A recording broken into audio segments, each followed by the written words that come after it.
Levels podcast. I'm Justin Horo, joined as always by the Triple OG, Willie Mason. What's happening? OG, how was the weekend, brother? It was very quiet. Very quiet. I know we got a big week coming up. You know, of Origin, we'll get through that. But I just want to just chill at home, man, and just relax. I've been a bit busy through the Origin period. Obviously, club stuff. You know, a few things going on, but yeah, it's good. I didn't do anything. I barely left the house. Trained a couple of times at E-Lab and just relaxed. Been trained a couple of times, but Bulldogs training at E-Lab. Probably train. You get after it at the E-Lab. I do, man. I've got to do it. Shout out to the E-Lab.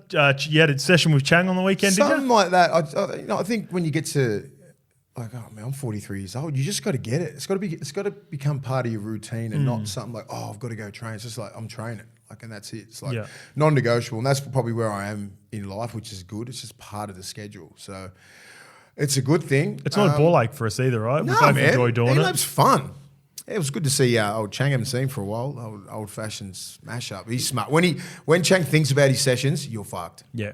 I was looking at him going, just the little things. Just when you start thinking like, if I fall off here, it's gonna hurt. Yeah. You know what I mean? It gets you in all these little fucking Yeah. positions. What was the one you posted on your Instagram? Yeah, that was with just the like, bands. And yeah, the but like, you fall off that reformer. Yeah, you're fucked. Fucking if you don't switch on, your legs aren't switched on, your glutes aren't switched on. Yeah, it was a good session. So yeah, I go after it at E-Lab a fair bit. So they're good people. So that's about it, man. Yep. Just relaxed. I've had my brother's wedding on the weekend, so shout out to my brother and his beautiful partner Nikki. Beautiful little weekend down at the Cove in Jarvis Bay.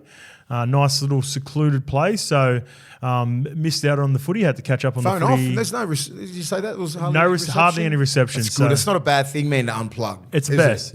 My old mate Corey Norman used to say, "Disconnect to reconnect." Yeah, it is, mate. So it's exactly. It felt like that. It was good to get away with like all his mates. There was all these cabins. He's got some loose mates, I think. Yeah, he does. He's loose. Yeah. This is my loose brother too. So I've got two brothers.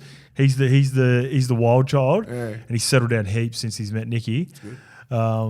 But him and his mates love it, and they ripped in. They proper got in. I was, typical me. Yeah, At this point in my life, start early, finish early, sort of vibes. Where'd you go? You went out there on Friday, right?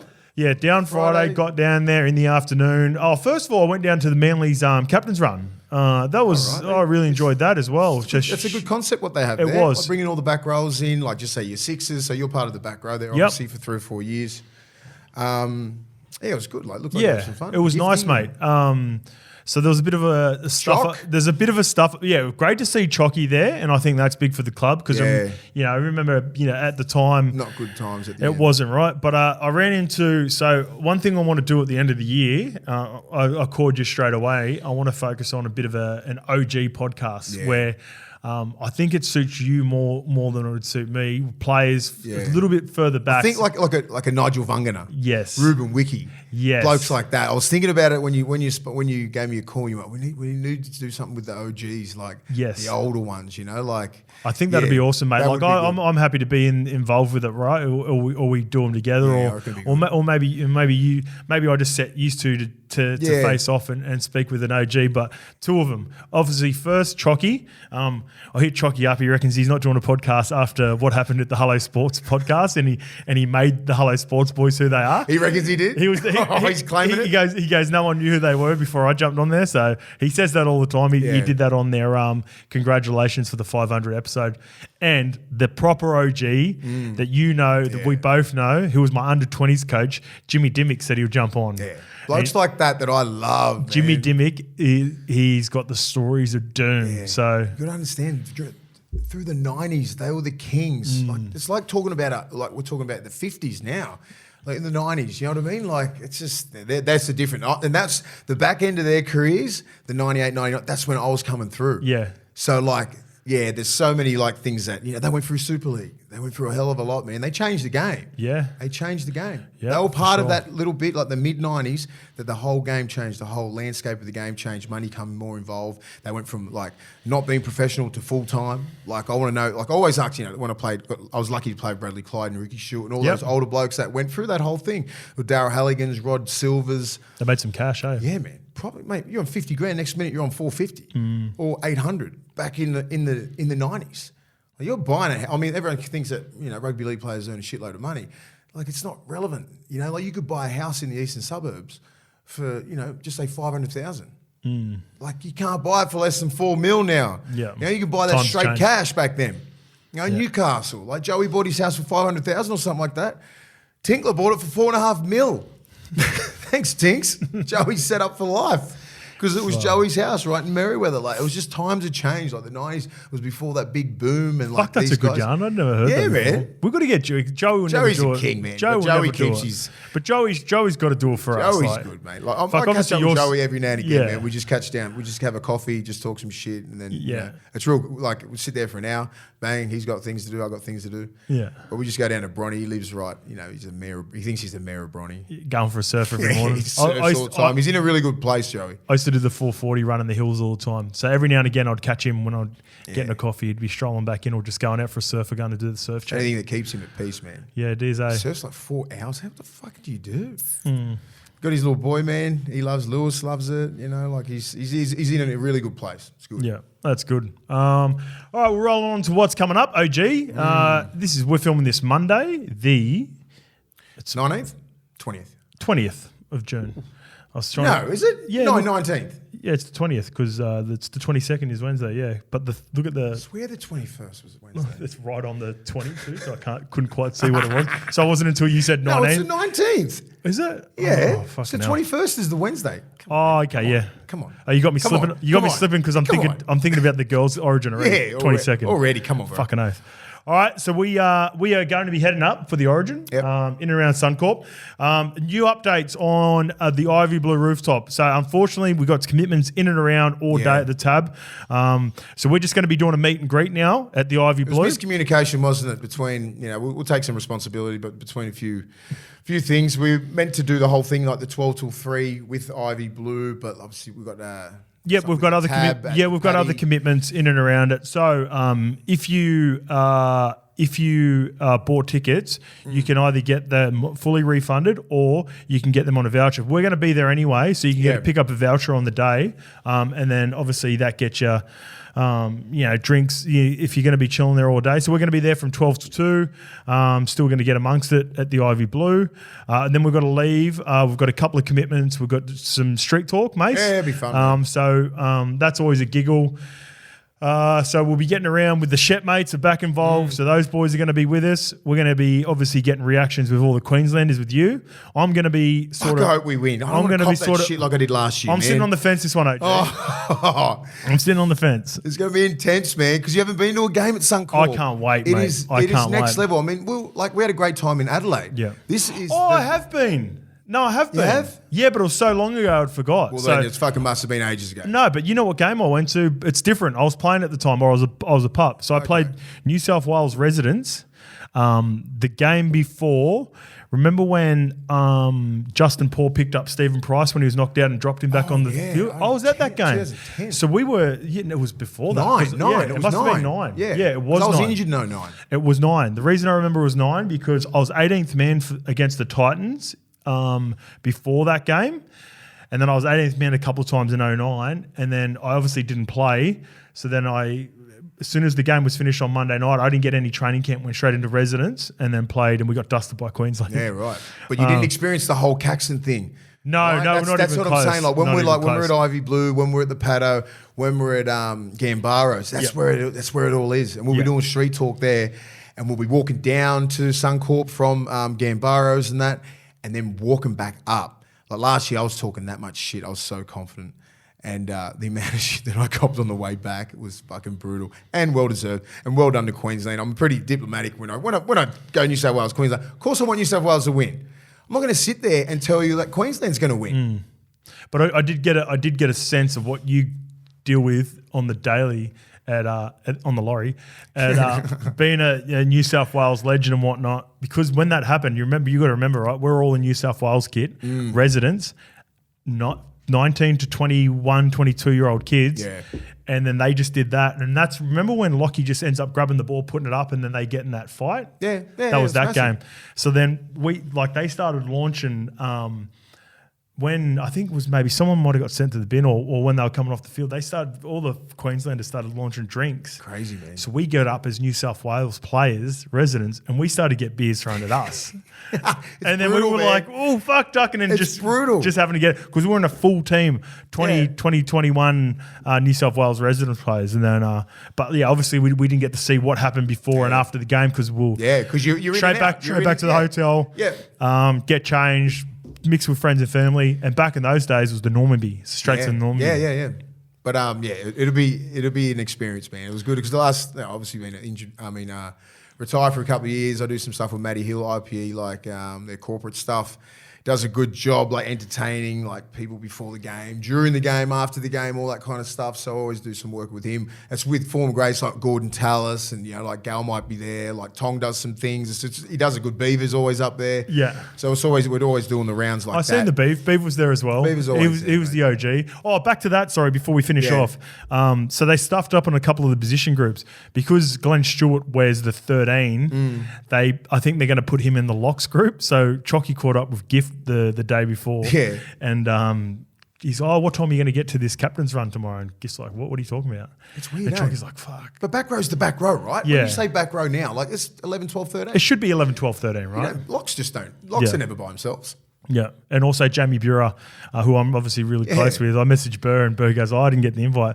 Maybe I'm getting it when the utilities get invited. He's got the super 14, subs. 15. The super subs. Oh, Jimmy Bura. Jimmy Bura was one of the great back rowers. He was very underrated. Yeah. So, also, we're following up. Like we said, so we're going to be doing some street talk with our partners at the Tab. So thanks to the Tab for flying us up there, putting us up in accommodation. Fergie Ferg's going to be joining us again. We're going to the Paddo Tavern from 4 p.m. Also, we are doubling down again. We did both Origins for Games 1. We're doing it again Game 2. So we're heading up to Townsville, brother. Yeah. Next morning, going to be relatively quiet night on Wednesday night. And then because it's a long day, man. Wednesday's a long day. It is. And then when the game's over, man, we'll probably just call it quits. Yeah, for sure. Get up nice and early. Famous last words. Well, then maybe we can we can treat ourselves at the Mad Cow after the girls play. Women's State of Origin, Game 2. That sounds like a plan. Looking forward to that. And then I've got to get up Friday and I'm playing some golf. A few interviews? With the players, boys. Yeah. And you'll see who my partner is coming up because he is my dog of the week. Right. So there's a little hint. So let's get into round 16 preview. But before we do that, we are going to be touching on Origin 2 predictions. You'll be covering New South Wales. I'll be covering Queensland. Yep. I'm going to give you a nice little multi for the women's game as well. We've got a few offers on board from the Tab, which we'll get to. And I think the biggest news outside of Origin at the moment is obviously Ben Hunt, who is in Origin. So I think, again, tactically, all this noise happening while he's in Origin. Smart. Very smart. We'll review the games, Mace. And we'll get to our dogs of the week as per. You ready to get into it? Yeah, let's go. All right. Starting it off, it's been a bit of a hit, getting so many more comments coming in. People are loving it, and people are subscribing. 9.5K. Ooh. 9.5K. Easy. Bang. 10K by next week. Easy. That's a lock. And also give us a follow on Instagram. Like and subscribe. Leave us a review on Apple and Spotify. And give us those 5 stars because it all helps. And we are just flying at the moment. Thank you to everyone who has been joining as of late. A lot of comments, again, just focused on just come across you guys and loving the show. So thank you very much for everyone getting into it. Which leads us to my favorite YouTube questions of the week. So I've got, first one this is from multiple, like maybe 2 or 3 different people. The Sharks winger we're trying to get. Did you have a chance to think about it, or did you think about? You remember how we were trying to figure out the 2016 Sharks winger? Oh, I forget his name. Sosiah Feki. Feki, yeah, okay. Fex, big Is he overseas? Yeah, I think he's still playing over at Cass, I believe. Fucking killed him, man. I thought him and Val were both going to kick on to representative honours. He was a gun, man. A few injuries, I think. Is Fex Tongan? I think so, yeah. I think he's Tongan. I think he played for Tonga, but he was a good winger, bro. He's very hard, he's very similar to Katoa from Sione Katoa, I reckon. Yeah. Very similar sort of players, same body shapes, same sort of movements, very good carries of the footy out of yardage. They sort of like nearly, not revolutionised the game, but like really coaches were putting so much onus on their back five. And I'm like, fuck, you watch that grand final, man, or that run into the grand final. That back five was outstanding. Yeah, that was super. Fecky, Benny Barber, Val Holmes. Who's the two centres? Did Jack Bird end up playing centres? Jack Because Bird Chad was played 7 and no, Birdie might have played 6. No, fuck, we should have had Yeah, like the two centres, but like their back three really like was fucking I'm going to get it up because highly skilled, man. I want to get this and we'll see. I'll see how you go. Yeah. Grand final. And there was a few comments as well where people also said they played it over the weekend. It's a little bit harder than what you thought. Get into the team, Ray. Let's get into the team. Yeah. 2016 grand final team. So this is fun. So fullback was Ben Barber. Sasai Feki was one wing with Val Holmes.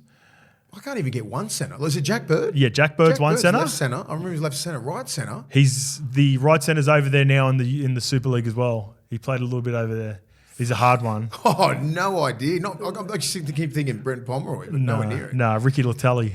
Yeah, Ricky he was Latelli. a gun as well. Yeah, he's gun. He was good. We're He was talking underrated. 7 years ago. So Chad Townsend was 7. Who was 6?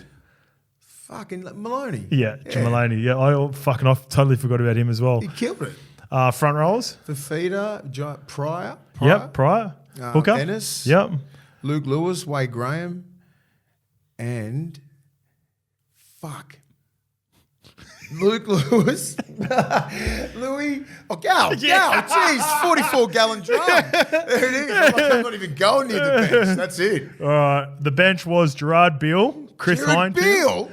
Yep, on the bench, Chris Hinton, Sam Hino. Takatizi, and Jason Bukuya.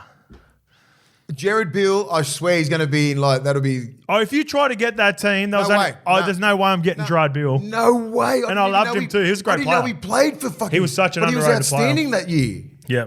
Wow. Do you want me to get we might as well get the Melbourne Storm team while you're here, go. Yeah, fuck, no way. Billy. Nah. Done already. My guy. Money was there. Money was fullback. Man, I have no idea. Wingers. Far out. They're both not playing our sport. The Union. Yeah. Vunivalu. Vunivalu was one. Korobidi. Fuck off. Centers. Was that another guy that went over? Chambers? Yep. And the other one? Jesus. School Zone.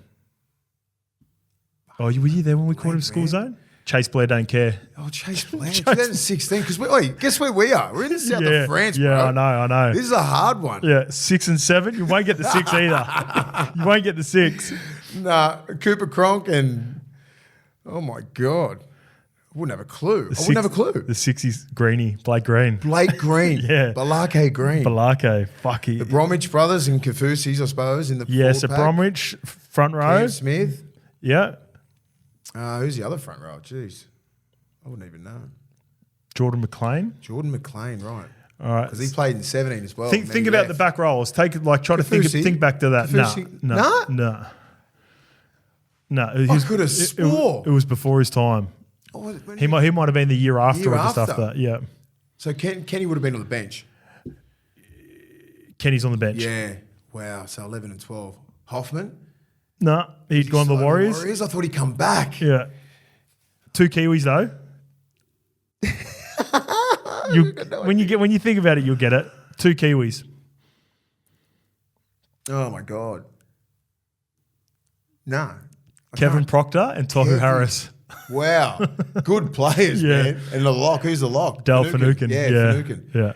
And then they had Timmy Gillespie, Welshie, Benny Hampton. Wow. That's a tough year, that's a team. A tough year. No Bill. No Bill. He was broke his collarbone that year, maybe? Yeah. Did he? So Munster went the fullback. Or did he retire that year? No, because he played. No. He played 17. Yeah. Is that the year that he did his shoulder? I think so. Had an uncle? Yeah. Wow. Yeah. The Tohu Harrises and Proc, good players, man. I reckon I would have got Kevy and Tohu Harris. No, but I didn't even. I couldn't think. I never would have got Greeny. Greeny slipped my mind. I grew up with Greeny too. Greeny was one of my best mates as a kid. I completely forgot all about that. Yeah, 16's a blur to me. Yeah, because 16 were on a war partying and fucking mate, I was in France. the south of France. Anyway, that was fun. Let's get on to the show. I was in Ibiza. All right, boys, after JWH and Spencer Leniu, little niggle last week, I want to know, have you ever had a beef on a field with someone and then you become teammates the next year? Love your work, lads, and apologise, Big OG, for thinking you were a twat for all these years, but since the potty, it's completely changed my view. You're a legend. Thanks, mate. All these backhanded compliments. It's everyone from Queensland. No, it's just because you're so polarising that like people see. They've never seen this side. It's definitely more. It is a backhanded compliment, but fuck it's you'd rather that the opposite than that. No. Imagine. Hey, I always thought you were the grouse, but you're actually a fuckwit. And that's from Curtis Curran. That's Mutters Curran's little brother. I have not. So I went from Bulldogs to Roosters, like Fitzy, like we used to go at it, but it was always fair. Yeah, anyone a little bit later on or over the years that you sort of like? Jeremy Smith. Yeah. So Jeremy Smith, me and him went at it in 2012. Yeah. And we sort of like, we knew each other, like, because we've been around the traps the same age. We're born on the same day. Bullshit. I didn't know that. But we fucking didn't know. Yeah. So two fucking psychos pretty much. He's playing for Cronulla. He's fucking hip dropping things. And like, remember he's like little fucking. Yeah. Is that his first year from the Storm? Yeah. So we come out of like he was that dude, and Wayne wanted him straight away. As soon as he played for Cronulla for a couple of years. Yeah, I remember. St George and then Cronulla. Yep. And then we got him at So did you go Melbourne, St George, Cronulla? St George, Cronulla, and then us. Knights to finish off. Yeah. Fuck, he was a good player. Yeah, I love Jeremy. Tough, mate. He's another guy you got to get on. Yeah, mate. He'd be great. Yeah, he's a good dude. Good, really close friends. So we just sort of like we knew of each other, and something fucking happened, and it was about to go off, and we fucking walked towards each other. And we said, like, we sort of just grabbed each other and went, "Fuck, are you gonna do?" Like, what are you like Leniu and Hargraves. Little bit. It was just like just both was like, just fuck off. Because I don't think we both would have liked what was going to happen. Yeah. Right? I said, lucky we got you fucking next year or something. I said something cheeky, and then we just went at it and fucking, and then we became fucking best mates and played for 3 years. And but it was good. That was it. We both he got crazy fucking eyes. Yeah. And we both looked at each other and said, he was about it, eh? Watch, he didn't give a fuck, mate. Yeah. He didn't care. Yeah. He didn't care. And that's what I loved about it. So I can't wait to play with this fucking psycho. I love that. I didn't have a guy that I had a fight with or anything like that. But you see my scar here? That's on my head. So the year before little Chrissy Sandow, he comes shooting at me from D. So we're about on the 50, maybe on the left, way out of his grade. Mainly I was at worst on the left post. Chrissy was defending at 2-man, so it's one in from the winger. I went to go take a hit up. As I turned around, he tried to, when he did the big shoulder barges, so he tried a shoulder barge, but he was so small and like compared to me with my height, that I turned around and went to go put the bumpers into him, and he headbutted me, and he just completely fucking KO'd me. Let's just tell people where he's shot from. The fucking 2-man in his lane. That's the numbers. The one before. Oh my goodness. He's come from the Cross City Tunnel over here to get to me, and and then Chrissy rocks up at training. I remember the first time he rocked up at training, and as you know, you've met Chrissy throughout the years, so he's a good guy. All the boys were G'ing it up, like saying that I was filthy, when he rocked up to training, like going, oh, fucking, Hoz doesn't want to fucking play with Chrissy, he's still filthy about last year, and he sort of always just did the old, you're bad, like, bro. You're trying to, don't worry about it, we're teammates now, like you give the fuck. He was going to look after me. You're halfback. I love him. He was such a good teammate, so, that was my some talent, that little fella. Yeah. Yeah, just a touch too small, man. Like just a little bit bigger. He was tiny, man. Yeah, I could play with some balls, but man. Yeah, he did. He was tough as fuck. 2008 when he fucking, I think it was Skitty. Yeah, Pump Skitty. That was the same year, I think, before he came over. Maybe 09. Yeah, after 09, I think he came. Yeah, but maybe. Kenny Dow. I think it was Kenny Dow's first or second year. Yeah, or it might have been. Sandow's was pumped in. Yeah, and then that's the best thing is the on the way back down, just the arm right in, and that's what they're whinging about now. In those origins when they come and trying to get the ball out, mate. Yeah. Watch Chris Sander, he's full body weight. Yeah, 100%. Even when Chrissy did it to me, so I ended up watching it back and seeing the hit. And then obviously I think maybe Big Sam might have been involved, or Big Sammy come flying over, and they're like yahooing and shit, and they're pushing him. And he was knocked out. You could see he was fucked as well, because he hit me, we hit each other clean, like full head clash. And then he looks over and he goes... but he just spat on the ground, not at me, not at me, towards you. But it was like, no, he was so far away, but it was like, Like, I'm good. Disrespect. I'm good. Yeah. Disrespect. Oh, fuck. Oh, I love it. All right, the next one is, and that was from Curtis Curran. Thanks for the question, brother. I love this podcast. You were both awesome. Grouse, finish there. Willie, I was trying to think of what other athlete you remind me of. It was bugging me. Then I realised it was Shaq. Not in terms of looks, but attitude and confidence and dominance as a sportsman. Anyway, love what you are both doing. Congratulations, Matthew Dawson. Yeah. So, OG, my question is, off the back of that, do you think that's a good comparison? If you could compare yourself to any other athlete, is there anyone that you looked at from other sports and thought, like that's when he talks about, like, when he puts it in context there, like attitude, confidence, like dominance, like I sort of... In a period where you dominated. Yeah, exactly. Yeah. Like Shaq is like the most dominant. Like he's always like him and Kobe's like the most dominant. And Kobe's like that dude. Like, and Shaq's like, if you're a big man, you always compare yourself to Shaq. Yeah. But because he's like the king of bigness, like regardless of what sport, if you're NFL, if you're basketball, obviously rugby league, union, Shaq's always the dominant big man. Yeah. So if you're a big man, you want to be like Shaq is that guy. If you're the Shaq of your sport, you're the most dominant because that's what it is. That's what he's known for. And you've met Shaq, good fella, like big. Really good with people and like a bit of a gentle giant. He's a larrikin, man. He's hilarious, mate. Yeah. He's got some, he got a bit of swag about him. I remember meeting him last year. Huge, like just reminded me of like this big like dinosaur, like a big brontosaurus or something like that. Man. Like he's like, you could tell like the basketball, it's a different sort of like, just his hips and his feet would be just fucked. Yeah. I know our sport is like more like physical, more physical, and but the wear and tear. But the wear and tear of like 94 feet, just like up, back. 82 games. Yeah, like for what? 17, 18 years. You know what I mean? Like he's a big man. Yeah. Like in his prime, man, he would have been like 150 kilos. Yeah. 7'2". Yeah. Like no one's fucking with him. No. Like Shaq at like early Lakers and Orlando, bro, that's an athlete, man. Yeah. Orlando Shaq was different. Yeah, man. That was the whole length of the field. Yeah. Like and just dunking, dominating, like and he was so athletic back then and fast. And then that's why Kobe and him used to get into it because he's like work out. We would have won fucking 9, he reckons. Yeah, they wouldn't have stopped winning if he fucking.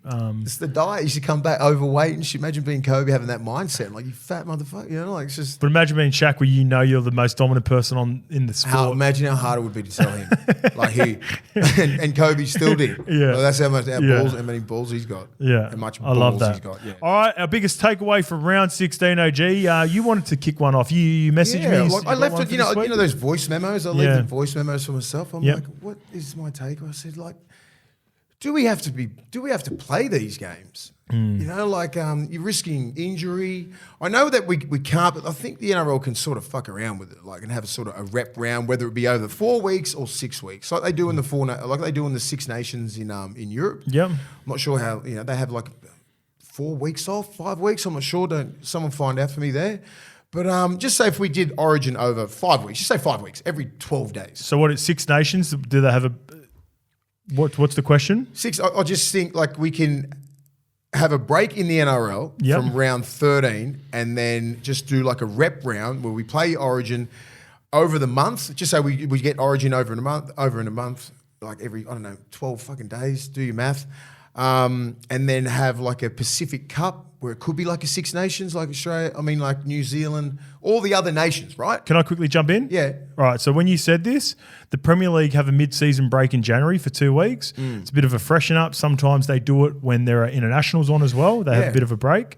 What about 3 straight weeks in a row in the middle of the season? Of Origin? Pick teams of 25, squads of 25. Like Freddie and Slade have to pick those players going into it, and then those are the only players they can select from. And then while that time, we play a Six Nations international as well. Yeah, that's and the rest of the something players like that. And I'm just saying you could do it over like a month. It's just rep round of a month. And if you're involved in any of those countries, congratulations. If you're in Origin, congratulations. If you're not, train, rest your feet up, aim to get in those spots. I know these young kids. Like it's good to blood them in. But if they're good enough, they'll make it anyway. Yeah, exactly. That's what I think. I'm like, what's You'd the point of blood force their way in? Yeah, like you force your hand. You know what I mean? Like I just think there's a bit of space there where it can just like you really put onus on the rep round, New South Wales, Origin, build it right up and have all these other Pacific nations and New Zealand. like, and even England might come down or something like that, like, and compete and try and grow the international game. Yep, I agree. Whilst putting all the like onus and energy on Origin. That's still the pinnacle, but you still got New Zealand, Tonga, Samoa, PNG, Fiji.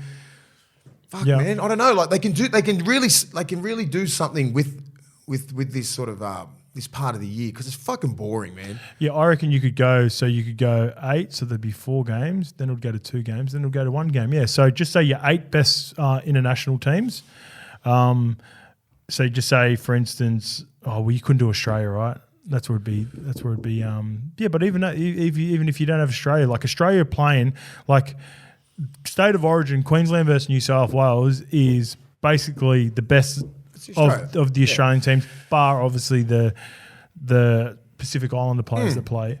But yeah, just play without them. New Zealand, England, be mad. Samoa, Tonga, Papua New Guinea, Fiji. That's it. There's 6 nations there. Yeah, but go find 2 more, whether it's France and maybe 1 more, and then you can build the game that way, and then have like a relegation. So the worst performing team the next year, you brush them and you bring in. They play another NRL, top 8. Say that, or the RLFC, whatever it is. Like, surely they have these think tanks and they sit around, they try and like grow the game. It's not all about fucking State of Origin, right? Well, I think it is. Well, I know, but like, we've got to try and grow the game, make it sustainable and everything like that. The international game I'm talking about. Yeah. NRL is going to be around forever. Yeah, they can never get rid of it. Origin's going to be the pinnacle, but come on, man, we want to grow the international game. We've been trying for fucking years. Yeah, I don't think they care. I think they. They don't care. As much Origin money as they can for as long as possible. Yes. So that's what drags it out. I think that's the thing that's always going to hold it back. That is 100%. But I'm like, we not everyone gets the chance to play Origin. Yeah, there's a lucky few, and I just think they can really tinker with it. Go off the back of successive World Cups, which they always try and do. But it's sort of just like when you get to now, no one cares. Would you prefer, just say, right, this when you played for Tonga, right? Yeah. Before you'd made New South Wales and Queensland, you want to play for Tonga. Yeah, you'd rather play in a 3-week competition throughout the middle of the year than at the end of the year. Let the boys play more now, so therefore you don't have to play you don't have the international duties at the end of the year, apart from a World Cup year. Because it's exactly. Apart from a World Cup year, and then that way you can have the same amount of break, and everyone comes back nice and refreshed for preseason. And it's not the 90s and it's not the 2000s. Today's game is draining on and off the field, these kids. You know what I mean? It's like, you got to be in love with the game 24/7. If you want to drag this on from November to November, you're going to get a lot of kids not making more than 5 years. You know what I mean? You're going to get burnt out. They're playing so much sport in school, and then when they get out, they want to be pros while they're 18, 19. It's burn the candle at both ends, and it takes its toll. So like, just say if you're good enough to play in these rep games, like State of Origin, all this kind of stuff, like, it's only... Like, the Cam Smiths ruined it. Like, Cam Smith ruined it for everyone because he played at such a high level, and JT for such a long time. You're talking 2 guys that are Hall of Fame players, future immortals. Yeah. You know what I mean? Not many people can sustain that. They're the exception to the rule. They're the exception, man. You know, like, you have like about 6-7 year peak when you're playing Australia, New South Wales, like, you know what I mean? Max. Like, and let alone preseason. Like, the amount of information, the amount of work that these kids are going through, just say as an NRL team, it's fucking intense, man. It is intense. So like if we do have that, what you were just saying then, and at the end of the year, that's it. Unless it's World Cup. Yeah. You know what I mean? No 4 nations. No like this and that. Like, if you have these rep rounds right now. International round. While you're in form. While you're in form. Yeah. While you've had a whole preseason. Yeah. While you've done you had 12 or 13 games. Yeah. You're fit. You're ready to roll. You want to represent your country or your state. Bang. You get to the grand final. You win that or whatever it is. If you're lucky enough. End it 6 weeks mandatory off. Yeah, because some players got an advantage of playing 4 more extra weeks if they're played in the grand final. Then guys that were underdone have to sit around, not too sure if they're going to be part of the team, going to camp. The thing is, like, will that year go on a lot longer? You know what I mean? Like, we still, because you still got to play 27 rounds, right? Yeah. Because of the TV deal and everything like that. Yeah. You have to play these games. That's why the cap is up here. That's why everyone's getting paid a lot of money because of the. We play 27 games. We don't play 18. So you got to. This is why this will never go. Yeah. Because of the simple fact we'll be playing till fucking November. Well, we just wasted our time then because this is not going to. No, I'm just saying. But there's a way. Like, you know what I mean? Only kidding. I love the idea. I do, but it will never happen. Get it all over and done with, and when you finished, you're finished. Yeah. I like that. Like you're done. Everyone's on the same you have your page. 6 weeks. Everyone gets the same amount of rest. Gets to represent the highest level. Yep. And then get it over with just in 6 weeks of the year. Instead of like finishing in Is there even October. Why don't we just finish in November? Yeah. Is there even international footy for NRL at the end of the year? Not too sure. It's probably like a Four Nations or something. Let us know in the comments if you think we're on anyway, a little 4 week window where you play 3 weeks and maybe another little break after it. And during that period, we have 8 international teams playing off in like an international round. So New Zealand, England, all the top 8 teams apart from Australia, obviously. England, New Zealand, Samoa, Tonga, Papua New Guinea, Fiji, France, and what's the last one? Is that 8? England? No, said England. New Zealand, England, Samoa, Tonga, PNG. Oh, cookies. The cookies. Yeah, cookies. And then whoever's like out of those 8, just say the cookies are the worst performing team. Gets relegated. They get relegated, and you give the opportunity for Lebanon, Italy, whoever wins the tier 2 competition and play that as well. This is what happens when I get to sit at home all weekend and watch footy and just watch. But like it's the level of footy, and I'm like, and people just look jaded. And some look fatigued as hell. I was just watching that. Some don't look interested. Some look, just let me get through this shit. You know what I mean? And you don't want that. Anyway, food for thought. I'll tell you what, food for thought. This is what they should be getting into when they're feeling down. Yeah. That or some chaos. And that's the Nitrovol Lean Muscle Protein, the ultimate lean muscle protein powder to enhance recovery and performance for those with high volumes of training and energy. Protein replenishment is key to avoiding muscle loss, appropriate muscle repair, and high-quality repeated training sessions, just like you'd need in that 4-week window, OG. A high-quality blend containing fast and slow protein blend carb matrix with creatine, glutamine, BC, and Mace just took it away from me. I just took it away. Fuck. BCAAs, vitamin B2, and sports mineral complex. Nitrovol Lean Muscle is formulated to improve performance, enhance recovery, and support lean muscle gains. Mace, you can find them on bodyscience.com.au. This is your go-to. Guys like JT, all smaller sort of players, like just say if you're a young up-and-coming player, bit of weight issues, you want to put on more weight, more lean muscle. Harold Matz, SG Ball, 20s. You will live on that. JT, around about 2001, 2002, non-stop. He had about like 6 of them a day. You know, like that works. Big boys like myself, we were told, don't go near that. Well, speaking of dogs, let's get to our Body Science Dogs of the Week for round 16. All right. Mace, who's yours? All right. Obviously, I watched every game, and they're all right. You know what I mean? I'm not going to bag the fucking level of it, but I think the best game was the Cowboys and Panthers. I agree. Even though the Panthers had a few players missing, their systems and like fucking guys like Mitch Kenny, man. Holy shit. He can fucking hit like a truck. You still had Fisher Harris, you still had Leota, you still had some big dogs there. First game back, Jason Taumalolo, right? 56 minutes. I think 17 hit-ups over 200 metres. And remember they got the field goal, that run to get there? Yep, Bang, set them up. He set them right up. I think just having his presence back, they could go on a run. He's the ideal player to set that platform if you had 3 guys to set a drop goal up, he's number 1. He's number 1, yeah. Off the back fence, bit of footwork, find his front. Worst case scenario, he gets a penalty. So he's my dog of the week. Just to play 56 minutes. He's been out for 8 weeks? I think he's played 246 games. This is his first operation. That's fucking hell. Massive. Has he played 246 games? Debuted 2010 next to me. Look how far he's come. 246, and so he's my dog of the week, Body Science dog of the week. Just for him coming back, playing against Penrith, they were after him, but just the meters that he was just getting, man, like it was just quality meters. He don't take kickoffs. No. Remember, he don't take those kickoffs. So like, that's why I always calculate. Like, if you're a front row and you made 200, how many kickoffs you take? 6. Yeah, an extra 15. That's 15 meters. Some of them carry. Yeah. Like, he's strictly off the 9 in between the numbers, and he just does not stop. Big minutes. A couple of missed tackles here and there, but that's his timing. But just to have him back in the game, just got to get rhythm again, don't you? Yeah, a little bit of rhythm. They were sort of just lazy tackles, which I expect when you have that much of a layoff. All right, my Body Science dog of the week is my partner this week for a little bit of golf. Ambrose, we're going up to North Queensland. Who's my partner? I am. You're going to be doing the Joker for us. So you're coming on board. So we'll have you as the Joker sleeve up. So the Joker up the sleeve. Ball. So you can choose to pick Mace. And for a drive, a putt and an approach shot. So like, have you little pitching wedge? I'm all right. Pitching to 7-iron? I'm all right. So both teams will. And my teammate, Scotty Drinkwater. He can play He's all right. Scotty Drinky's all right. So me and Drinky are both off 16. Our handicaps are 16, so we're very even. And then we're playing against Chad Townsend and Michael Morgan.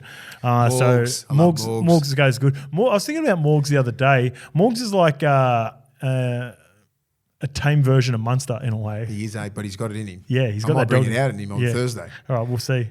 And he might even turn up the mad cow. Yeah. Hey, I played with Morgs, man, 2010. He was a young kid. He was 18. I know. He's a good kid. Yeah, we're going to be so looking forward to playing with the boys. But my BSC dog of the week is my partner, Scotty Drinkwater. 17 for 200. 7 tackle breaks. Did I move that again? One. No, I'm just pausing. Just taking my time. I like to let it simmer. 1 line break, which led to one of the more clutch plays from 2023 already, which was the second of his pieces of meat in the game. Scotty Drinkwater, that moment in particular, to fake, shimmy, kick off the left, those are the moves of a dog. Yeah. That's like you don't necessarily have to be up in the middle, aggressive as hell, trying to bang people. Sorry, he's aggressive with when he runs the ball back. I love him, mate. I love him. He's got balls, man. And he was aggressive with that mindset of taking the game on. Yeah, man. Shimmering, faking, maybe taking it's not with hadn't been hitting it. Let's kick off the left foot. Ballsy, man. He's always got the ball in 2 hands, man. He's a very dangerous player. He wouldn't look out of place. He's going to be one of those guys. He's going to be one of those guys. He's going to go through his whole career. He's probably going to be 200 game easy. Yep. And he'll probably unfortunately not play a rep game. Well, here we go. I've got this one for you. I'd have him over Dylan Edwards. All right, that's big. And he was close to the dog of the week too because he was at it. He was going after I love Dylan Edwards as well. I just think he adds more. I think he could be. He's got more footy in him. Yeah, he's got way more footy in him. In an Origin arena with the right. I think if you're going to choose between those guys, it really depends who your outsides are. Yeah. I think who your halves are. I think if you've got Latrell and Turbo, then at their peak, then you can probably go Dylan Edwards because you don't need the creativity. But if you don't, right? If either of them are missing, and I had to just say Teddy went down, and there are players, Teddy and Drinky. There are a number of players that can step up. I reckon Drinky's got a way better out the back than what Teddy does too. Yeah. Nice silky hands. He's. I reckon Drinky's closer to Reece Walsh than he is. Right. He just doesn't have that real chunky balance that Walsh has got. I rate Drinkwater highly. I reckon he's going to be unlucky his whole career. Like Luke Patton. Like the general was played close to 300 games and didn't play a rep game, just simply because we had some good fullbacks there. Yeah. But Drinky would be, that's a big call, Dylan Edwards and Drinky. I'm not sure. I'm probably going to get hammered. But the more I think about it, with his skill set, right? Drinkwater's skill set, it's higher than Dylan Edwards. Correct. But effort, both fit meters, proven commodity and won heaps at Penrith. So I could see a lot of people disagreeing with me, but give me Drinky. All right, let's get on to State of Origin, and we have the odds from our friends at the Tab. OG Queenslander favourites going into this, $1.46. New South Wales are $2.80 underdogs. The line is +6.5. I think that's way too big. If Queensland win, I don't think they're going to smack New South Wales. I actually don't even mind New South Wales at the price, OG. So let's get into it. Our Origin 2 predictions. You kick us off with New South Wales. Who is going to be the man of the match? Who has to be man of the match? Yeah, it's got to be one in the middle. I backed him in the first game, and I thought he was our best forward. I'm going to back him again. Him and Liam Martin, but Payne Haas. Yep. He's going to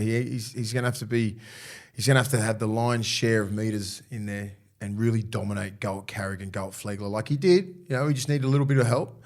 I think Junior Paulo will really help him there as well. In the middle there, Payne Haas, man. He just needs, I think... He needs to dominate. Suncorp. He needs to dominate. Suncorp. This is his house. Yeah. He's going to be used to playing there. He's going to used to get booed. He got booed there once, so he's going to get used to it again. So, Payne Haas is my man of the match. All right, my man of the match is that boy, another Suncorp stunner. Yeah, right. Reece Walsh. Oh, so by the way, Payne Haas is paying $19 at the Tab for man of the match, if you agree with Mace. My one is Reece Walsh, and he's paying $6.50. The reasons for Walshy, I thought he was one of a number of guys, 3 or 4 guys that potentially could have won man of the match for Queensland in Origin 1. But I just love what I see from him. I just think he probably wouldn't have been my choice if Latrell was playing, but since Latrell's not playing, and you know what, he was the one guy who talked it up. So after Origin 1, he's got to be like close to man of the match. He talked a big game after it. These are the sort of opportunities where you got to go, all right, shit, they're going to be coming after me because they are going to try to bash him again. Because I want to see.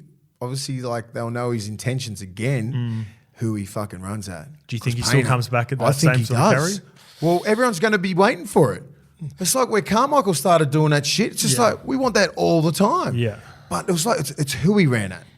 That's what it was. And I'm like, and I think it caught Payne off. You know, sort of. Hey, you didn't expect it. He didn't expect it. Otherwise, he's thinking to get a chase. Otherwise, he would have dipped a little bit. Yeah. And I think it would have ended a lot more brutally. Well, that's what I think. Well, surely Walshy won't do it again. Yeah, because you run it like if you start Liam Martin or something, he's going to go through your neck. Well, you're definitely not doing the Liam Martin. Yeah, like I'm not sure. Like, I think he will run straight.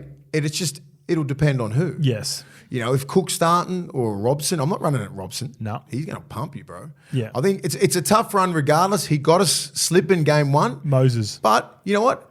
Play smart, kid. He'll run at Moses if Moses is kicking. Moses is going to kick. He'll run at Jerome. He'll run at Jerome. Yeah, I don't care. I think, and you know what? If he steps and leaves you like an idiot, be ready for that as well. Yeah. So you just got to think as a kick chaser, you're going to go down there. Don't have this preconceived thing, he's going to run straight and you're setting your feet and everything. Boom. He'll shake you. You know what I mean? So go down there with fucking eyes on him. All right. I think you like my man of the match today, OG. You really got involved in that. You know, I mean, I like Payne Haas because he can anyone who can control the narrative, and like Payne Haas can get 20 hit-ups if he wants. Correct. Depends how hard he wants to run. Depends who he's running at. Oh, no, he's going to get his 20. He's going to get it. And Walsh is going to get it. And so that's why it usually goes to front rows of, a few have got some man of the matches in Origin. Well, Ruben Cotter essentially played front row. You know, like and he's 2 from 2. Anyone who gets touched the ball more than, it's hard to give it to a centre and wing. All right, anyway. Your X factor for New South Wales. X factor, there's a lot here. I was going to go with Moses, but I sort of went, you know what? There's a little bit of pressure on him, but I think there's more pressure on Luai. Yeah, I like this. He's paying $29 at the tab for man of the match too, by the way. Yeah, and everyone's just like, is he that dude? I thought he was that dude. He proved it when he took Samoa to the World Cup final by himself. I like that. I don't think anyone's. But this is the cream of the crop. This is like the creme de la creme. Like this Origin game 2 up there, we're under the pump. Like, now what do you got? There seems to be challenges now. Everyone just keeps setting him like, you haven't done it at this level. You haven't done it at this level. He's won 2 comps. Shut everybody. He keeps shutting them up. And I'm like, fucking please do it again. And he's got that shit, man. He was good in game 1. He's got that swag. He's got that confidence. The crowd ain't going to do shit to this kid. He just needs a fair bit of that ball and go and just attack mode. Don't wait for the fucking game to come to us. We've got to take the game. And guys like Luai and Moses, they need to take the game. Take it to them. We can't sit there and wait. You got to shut that crowd up straight away.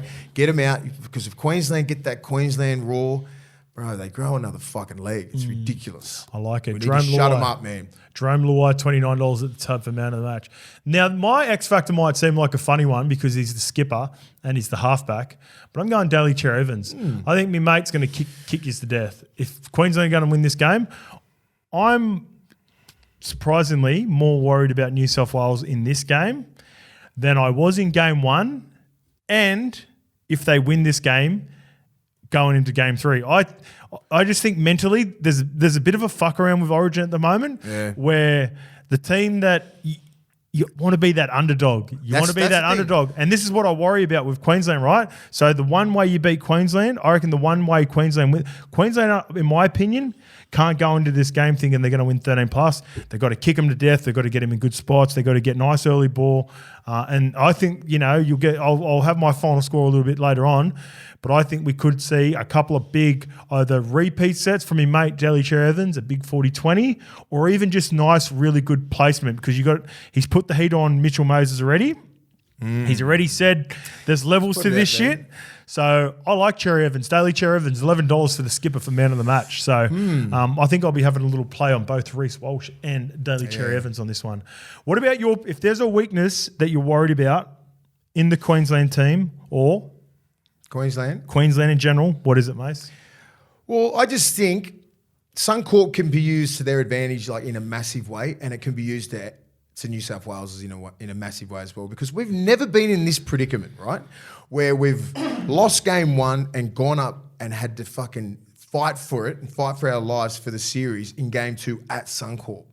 So we can use that to our advantage. We have that siege mentality and we go up there and we don't give a fuck. And I want to see what these guys are made out of, right? And that's why we're picking, we've picked some rookies in Origin, and it's going to be very, very interesting because we've always gone up there and Queensland have had to fight and itch and nail and everything like that and scratch and all that sort of shit for every inch and to get that W, and they always have. It's like that extra, when you think you're ready, like you're at 100%, they're at 110, right? So I think we've got that edge now. We'll see what we're made. Proper underdogs. We need our fucking boys. We need our Origin moments. Everything's about Queensland. Queensland this, Queensland that. Like, this is a big moment for us. We get this one. We will win the series.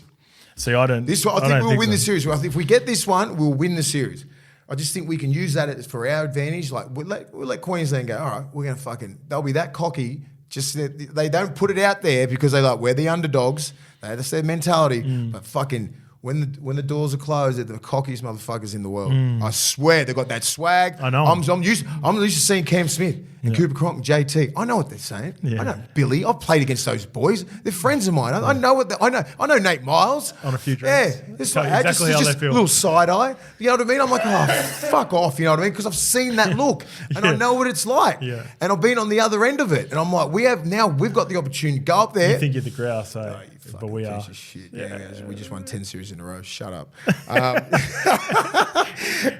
just think we can use that as our advantage. Now we're the underdogs. We are fully underdogs. This is supposed to be weaknesses. Somehow you've turned it into a positive. I'll always turn into a positive. Yeah, always. I love that. Passionate about New South Wales. All right, my perceived weakness for Queensland is complacency. You game two, you get the job done in game one. You're at home. Same sort of, but we're on the same sort of like line, right? It's like, do they think they're a bit too cocky? We've got that mentality. We've still got the last game. You think you can go balls out and try and wipe them off, but New South Wales is already up there. They're going to be closing the door a lot quicker. You know what I mean? We haven't been in that position, so I hope to God that we've selected the right men to go up there with the biggest job of their lives. Yep, I think you have. I think it's going to be close, and I think if Queensland don't give them the full respect and could be ugly. Maybe start a little bit too slow. I can see New South Wales taking it. I really can. All right, your first try scorer. Who'd I pick? Critter. I just think... let me the odds at the tab are $19 for first try scorer and a juicy $3.50 for Critter at any time. Yeah. That's not a bad play, man, because he's a big-time player. Yeah, big-time player. Scored in Origin 1. Yeah, and now he's starting left centre, isn't he? Scores in grand finals, scores in... scored for Samoa all the time. I can feel... I feel that who's our back? Liam might start, and they'll be really conscious of the fact that he runs those really good lines on that, and they'll come in. Oh, I like this. Teddy around the back. It would just be like a real clear run. A little dummy. He'll show out, put it down himself. All right, I like it. All right, my first try scorer is Jeremiah Nanai. I hope he starts and he doesn't end up in the bench or it'll piss me off. And he's $3.20 for any time. All right, last time I picked it, I reckon they build a lot of momentum. So just say Mitchy Moses is defending right edge. I reckon they're going to attack his edge a lot. I think they're going to try to build a lot of pressure around there. Therefore, there might be some attacking plays that are very desperate where they just cut him off. Therefore, Munster this time swings across back to the left, catches the ball, same thing, off a kick, puts it in and around the post. Jeremiah Nanai, bang, over the top. Try on the right-hand side of the post. Let's see if we can do it again and go two from two. I think DC will buy on Liam Martin. Okay. I reckon. He will, definitely. I know me, mate. He's going to go hard. He's got it. He's going to get running that. He will be defending like that. This is, hopefully, he starts. Yeah. Please start Liam Martin. He's the absolute beast. I don't know what I mean, like because he's played so well off the bench and stuff like that. Now it's sort of like he's such a good impact player. I don't give a shit. Yeah, he's that dude. You start him. We can't wait for like, oh my God, we're under the pump after 15, 20 minutes. Could be fucking 10-0. Go on, Liam Martin. Yeah, that dude. Just start him. Let him kill everything that he sees. Blow out and then put Huddy Young on. Or we've got so many moving pieces in the I don't reckon that even forward take pack. him off. Fuck it, exactly. He played 80 for Australia in the final. And like let him just hit as hard as he can every single time. Man, I'm telling you, that right side, they don't fucking want to go there. If he's sitting on that left edge. So once again, you turn my first try scorer into Liam Martin. How did we get to Liam Martin? We're talking about my first try scorer. Imagine if he doesn't even start. Oh, fuck. All right, final score. What did I put? Final score. I've got it there. I've got 26-10. Yeah, 26-10. So at the tab, it's paying $7 for 13 plus. You like New South Wales 13 plus. I don't know. The 26-10 seems all right. Yeah. Like even. I thought you wanted a close game though. You wanted to win a close one. I do, but I think it'd be like 20-10 for like the last 30 minutes, and then just a last little try to Teddy. Okay. Imagine that happens. Imagine I just called this whole game. I like that. That'd be sick. And Teddy just got his finger up. Yeah. Game OG. 3. That's for you, OG. Yeah, we're going to game 3. Game 3. Hey, this is my house. Imagine if he does the Reece Walsh. I want to see it. All right, my final score. Like I said, I'm very worried about this one.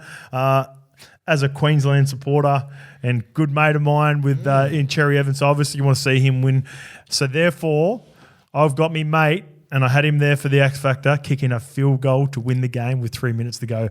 Final score, 17-16 to Queensland, and you can get $3 with Queensland 1-12. Memory just come flooded back when Cherry kicked that field goal in 2014 against us in the Knights at Brookie. Yeah. Fucking yuck. I put some kick pressure on him. Cherry Arca. He might even fake the right comeback and kick it off the left. Yeah. Oh, man. He's one of the more clutch players. Yeah, I think there was a question about if you had a field goal, if someone to kick a field goal. All right, OG, here we go. We've got 2 offers from our friends at the tab. Remember, these are a max bet of $25. So just like Origin 1, if you got on the Queensland side of it, Cobbo anytime, into Queensland 1-20, tick, you got it. $8. So we got odds for 2 new players this time. Mm-hmm. For New South Wales, for U's OG, you got Brian To'o and New South Wales to win by 1-20, which is perfect. That's right in your range. 1-20. Very good odds. Very good margin. A max bet of $25 at the odds of $8. So a really good bet. But if you want to jump on my side with Queensland, you got the Wonder Boy Reece Walsh. And Queensland to win by 1-20 for, again, $8 with a max bet of $25. So remembering all of that, Mace, both our bets, all our tips. Actually, let's get on to the girls. Just a little wrap up. I'll give you some jam for the girls. I'm doubling down on them. I had these 2 girls again in Origin 1. I think they didn't score in game 1, but I'm going again. Taryn Aiken and Olivia Kernack. You can multi them 2 up on the tab for $31. I'm telling you right now, responsibly, I've had a piece.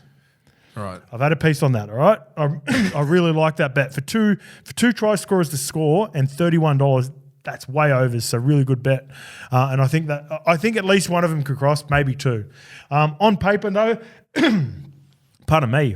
On paper, this looks like New South Wales win, Maze, but in Townsville, it could be sort of sitting on the fence with it. 2 big ins. So Simona Telfer comes back in. She's the Parramatta captain who missed some time with a shoulder injury. And Tiana Penatani, was a late scratching maybe 2 days before the game going into game 1. Both of those 2 players, big time Origin players, internationals. Who do you reckon? Who do you reckon will win? I'm sort of leaning. So you know how it's the aggregate? There's 2 games. Terrible. So Queensland have an 8-point advantage. So we need to win by 8. You need to win by 9. Oh, 9, yeah. Because they scored first. Because Queensland scored first. Fuck, that's so So if it finished on 8, then Queensland would win because they scored the first try of game 1. 3. Imagine having a mindset like that. Like, you're going to protect leads. You got to get more than one. Like, which makes it dangerous for Queensland, I reckon. I know. But I'm just saying, just give them 3 games. Yeah. 2 games in aggregate. What have they got to do to get 3 games? Fuck's sake. Yeah, and do it at the end of the year because the first game was a bit scrappy, and hopefully this one will be a bit better. They would have spent a couple more, obviously a couple more days in camp together. Just listen to us, guys, and the game will be in fucking good hands. All right. As always, we want everyone to be playing safe during this footy season, so please keep front of mind what are you really gambling with. And if you need free and confidential support, call 1-800-858-8588. Let me read that again. 1-800-858-858 or visit gamblinghelponline.org.au. You can find all current LPC bets under the Bets Friends banner on the Tab app.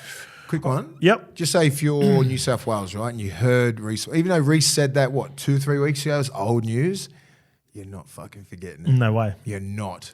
I mean, you can say whatever you want. What would you do if you're in the staff? Oh, you are fucking going nuts. Oh, a staff or a player? If you're in the staff, oh man, you're not getting. If you're Mary clip McGregor, or anyone who's like, just say like Freddie's got obviously a shitload of things to do. Like he's not really remembering that. Yeah, someone's got to. Yeah. And put like his head with a fucking target right on it. Yeah, head on the plate. Yeah, well, yeah, that's it. Like that's going to be shown. I mean, he's got some balls, Reece Walsh. I love it because he's put himself out there. Now he's going to have to back himself, and he's going to get. It's always the best way. You got to. I love his swag. I love what he's about. But I'm all New South Wales, and I'm all about like you got to go at his head every time he's got the ball. There needs to be 3 in, and that first contact in this first game. He needs to fucking know you can't say that shit and get away with it. Because if he finds his front, little things like this, if he finds his front or doesn't get picked up and dragged or fucking hit high or just absolutely run through, he wins. Yeah. He wins. He goes, fuck, they're not even here. Yeah. Fuck it, I found my front. And everybody in that team will be looking at it going, fucking get it, kid. Get it, Wonder Boy, whatever the fuck it is. Yeah. Find your front. And he'll be fighting so hard to get his front because that's a little mental win. Yeah. But we're like, we've got to kill this little fuck. That's the mentality. All the middles, every single person on board. And if he gets his front, you're like, fuck. And I swear to God, all the middles for Queensland will be looking at that exact same thing going, he found his front. Yeah, sweet. Let's fucking go. Yeah. They're not here. They're not here. I'm telling you, it's little mind games. I know. Mind games. I know how you weirdo fucking OGs think. I know you fucking all little details matter. Speaking of little details, we've got some details about the Ben Hunt situation, Mace, before we get into reviewing the game. The club statement is they're not allowing Ben... Oh, here we go. Let me read it out. I've got it here. Dragons' statement regarding Ben Hunt contract. So I've got a link up, Mace, so you're not going to be able to see this. Right. The Dragons confirmed today that the club received a request from the management of Ben Hunt for a release from his playing contract. This request has been denied. Ben is contracted through the end of the 2025 season and is a big part of the current and future plans of the Dragons as the club builds towards achieving sustained success in the coming years, said Dragons CEO Ryan Webb. So that then therefore takes us back to this article. I'm told Ben Hunt is so desperate to get out of St. George Illawarra that they might even offer a financial settlement, to make it more attractive for the Dragons. Phil Rothfield, the Baz, said on Big Sports Breakfast Radio. So they not only get rid of his $1 million year contract, but they might throw in some cash, something like 150 of the best to get an immediate release. That's the shock of this story. That's what a club's willing to do right now. That he wants out straight away, and it's not even the end of the year. Holy shit. The fact that Ben Hunt is willing to give some of his own hard-earned just to get out of the Dragons, again, I don't agree with a lot. If this story is accurate, then I think Bus is onto something. Obviously when players want to leave and whatnot, that's... What's the point of fucking around? The fact that he wants to pay 150 to get out of his own cash just to say... Maybe that club wants to pay 150. Well, there you go. There we go. Now we're getting into layers. Now we're talking. Now we're getting into layers. All right, so let's get into... All right, first of all, you're the Dragons. Do you agree with what they're doing, not letting him go? Oh, I agree. I mean, like, they've got to go through both boards. People don't understand with St. George Illawarra, you've got both boards. So there's a shitload of people in here. You don't understand that he wants out, and so players usually get their way. So you got to understand in this day and age, in all sports, in most sports, in pretty much all sports. And the superstar players, if they want out, they're going to get out. They'll find a way. They'll have some sort of deal with St. George, and they just need to let him go. This is just all, you expect St. George to do this. Of course, we don't want to let go of our best player. We look like idiots. Of course, their first statement is going to be, he's not allowed.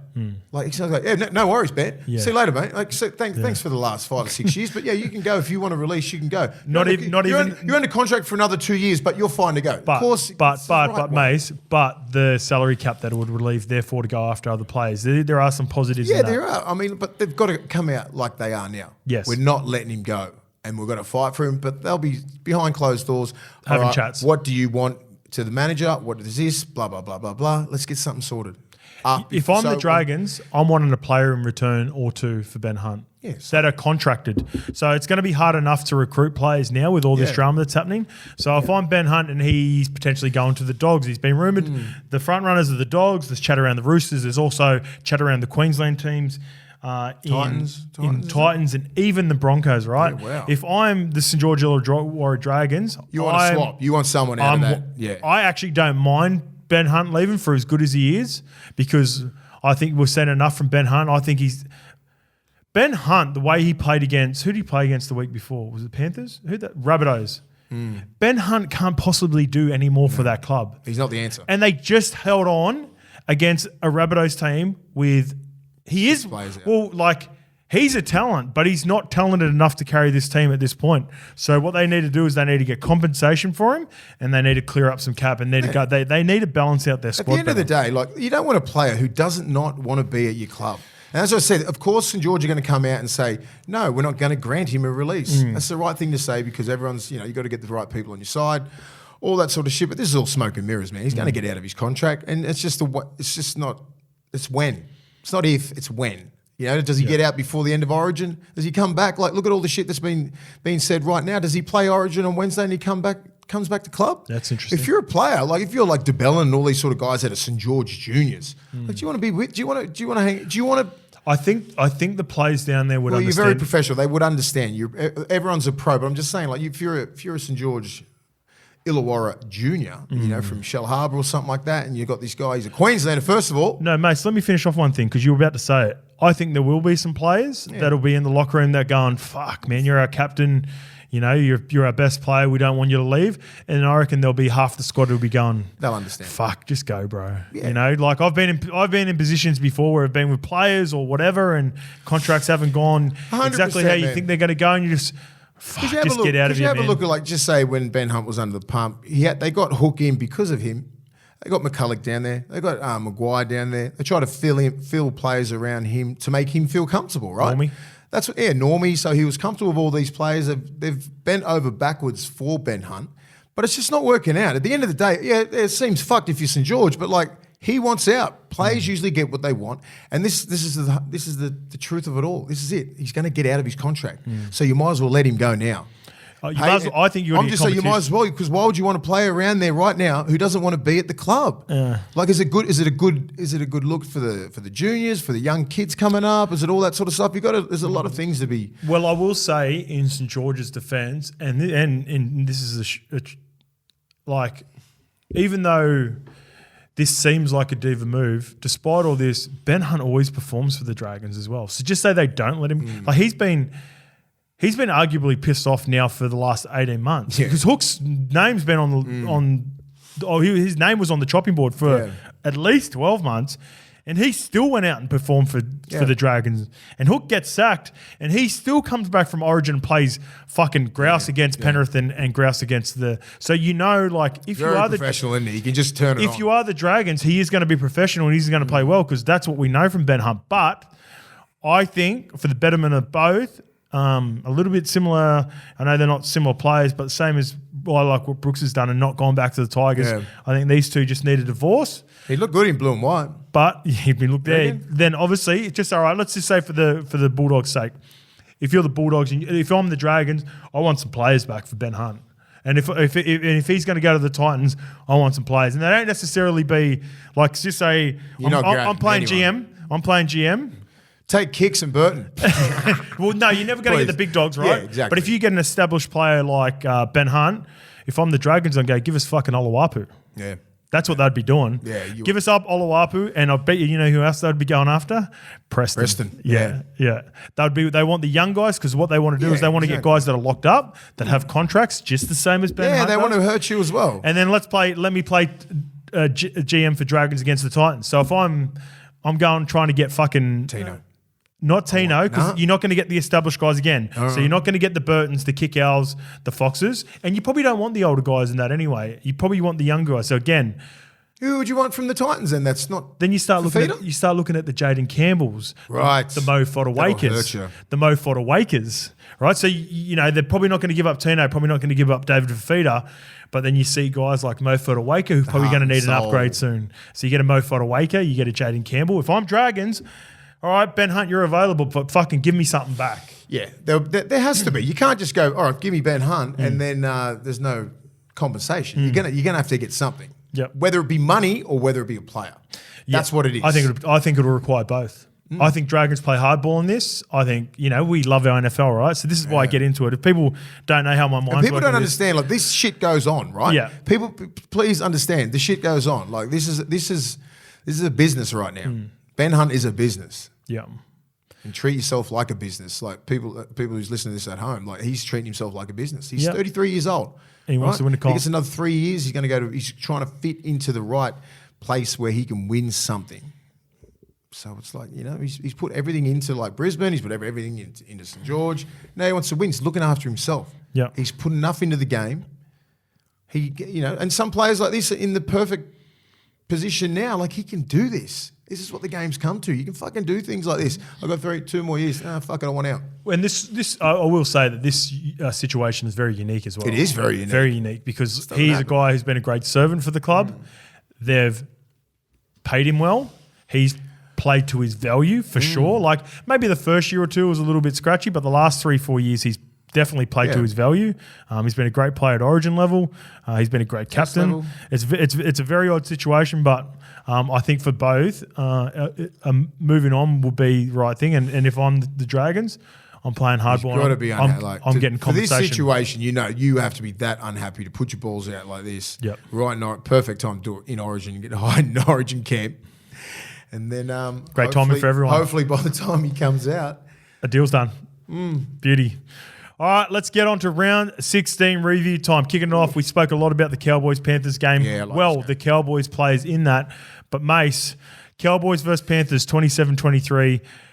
There are a lot of people saying we weren't giving Penrith enough credit. We give so much credit to Penrith. They're the best team in the world. I actually think I'm more impressed by this loss than I have been by a couple of their wins. I just wrote down they were super impressive. Nothing but respect for their culture that they've built. Man, the fact that players move straight in. I'm going to throw a name out there. Place. I'm going to throw a name out there. It's the weak gutted dog, Jamin Salmon. Yeah. He's off contract at the end of the year. I like him. Yeah. What do you reckon he ends up? What sort of club's going to pay a little bit for a player like him? Would Penrith be like that, similar to Melbourne? You've been like, because that culture now I get is fucking real hard. You know what I mean? You've got to be a gun defender. You know what I mean? Team first, all that kind of stuff. Like, same as Melbourne. Melbourne's all defensive orientated. They pick on you. If you're a shit defender, you're never going to Melbourne. Yep. They'll make you a better defender than what you are, even if you have to be a good defender to start with. And I think Penrith is the same. Yep.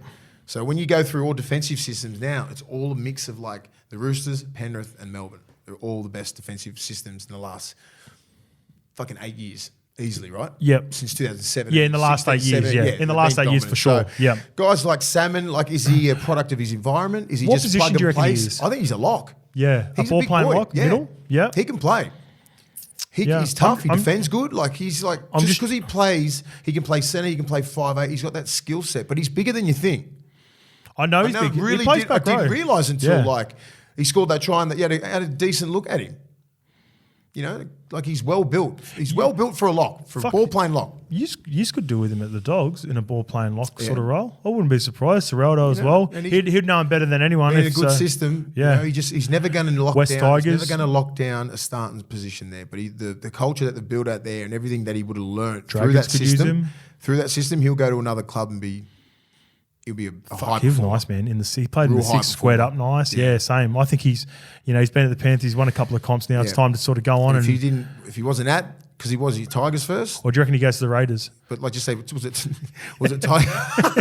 I think Ricky loves him. Was he at the Tigers first? He was at Jamin Salmon? Yeah. Or was he junior, Penrith junior? I thought you said Tigers. Oh, no, I know. He debuted at Penrith, but I don't know what his junior footy was from. So I think he's Cronulla junior. That's how all that shit with Sticky started back in the day. All right. So obviously, like, being at Penrith made him a better player coming through that system. Correct. You know, if he was coming through anything else, he probably that would have been under fucking thing as well. That would have been under your boy. Yeah, Ciro, yeah. He would have coached him. No. All right, here we go. Is Wikipedia. Oh, Parramatta Eels as well. Yeah, so his his playing career, Cronulla Sutherland Sharks, Harold Matts, while so represented New South Wales 16s and 18s. In 2017, Salmon signed with Parramatta on a 3-year deal. Until 2020, Salmon missed the first month. Had a bit of a journey, hasn't he? Yeah, so then he went to the Panthers, and then I think that's where he made his debut. Yeah, so he played with Reed Marnie, Will Smith. Okay. Yeah, so... He'd be like a diamond in the rough. Oh, no, sorry, he did play 17 games. He played 17 games at Parramatta from in 18 and 19. So 57 gamer. I think he's got an opportunity to really kick on. Yeah, he just needs to go to a new club, and I think you're right. He's done his work. I think he's done his apprenticeship. I think he's done his apprenticeship now. He's gone to a system there. Like he tried to play, like didn't fit into the Parramatta system. He's come to Penrith, forced his way into that 17, right? Yeah.